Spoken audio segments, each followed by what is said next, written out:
अस्सलाम वालेकुम दोस्तानो, शेरदल तकनीकी मालूमाती चैनल ता खरागलास।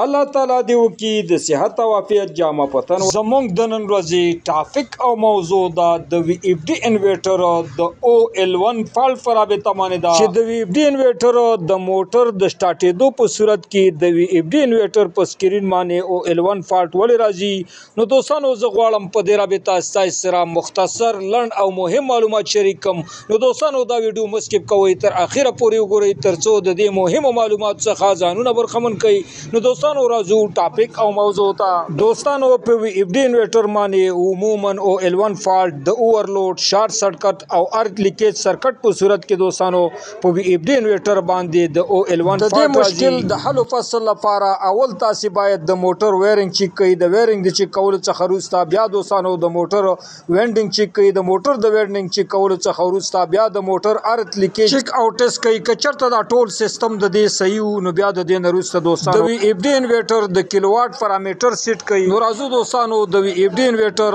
د کیلوواټ پارامټر سیټینګ ته. اول د وی اف ډي انورټر د پی ار جی یعنی د پروګرامینګ بٹن انټر کوو. د پروګرامینګ بٹن د انټر کولو څخه وروسته د وی اف ډي په سکرین باندې پی 0 شو کی. د دې څخه وروسته د سټپ اپ یا د سټپ ډاون ایرو بٹن په واسطه باندې زو پی 2 ته. کله چې پی 2 په سکرین باندې شو شي نو د دې څخه وروسته د ډاټا بٹن انټر کوو. ډاټا بٹن د انټر کولو څخه وروسته په سکرین باندې شو کیږي پی 200. د دې څخه وروسته د سټپ اپ یا د سټپ ډاون ایرو بٹن په واسطه باندې زو پی 201 ته. کله چې پی 201 په سکرین باندې شو شي نو د دې څخه وروسته دوستانو بیا د ډاټا بٹن انټر کوو. نو د ډاټا بٹن د انټر کولو څخه وروسته دلته په سکرین باندې دوستانو تاسو ته شو کیږي د وی اف ډي انورټر کیلوواټ. یعنی دوستانو دلته تاسو ته د وی اف ډي انورټر د موټر ټوټل کیلوواټ خي چې تاسو موټر 100 کیلوواټ دی باید تاسو په دې ځکه غولي کوي ک 15 وی کلس وی.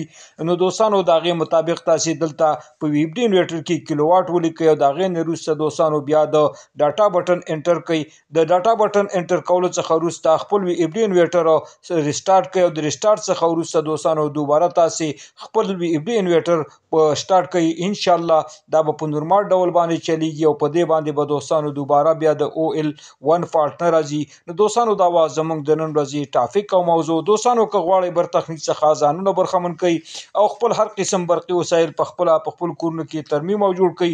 نو دوستانو که تر اوسه پورې مو زما چینل نه وي سبسکرایب کړی نو مهرباني وکړئ زما چینل سره سبسکرایب کړئ او که دا ویډیو مو خوښه شوي در سره لایک او شیر کړئ د خپل ملګرو سره ترڅو خیر او پیدا ټولو ته ورسیږي.